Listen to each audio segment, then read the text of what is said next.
ارزش الله کجایی؟ بیا اینجا ببینم. فقط یورتمه نیا. اولاغ میدونید یه الان کامیون داره اعتصاب کردن، نیسان سوارا هم اعتصاب کردن.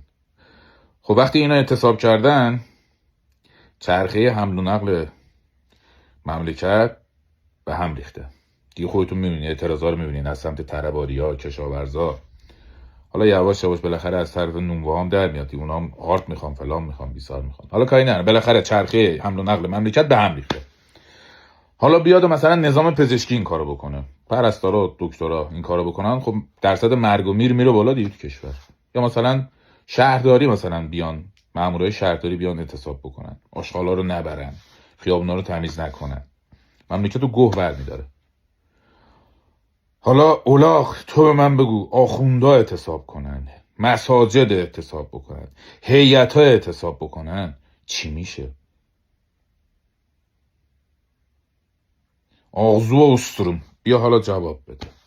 ننön cırığına yığıttırım بیا جواب بده. دلخ بیا جواب بده.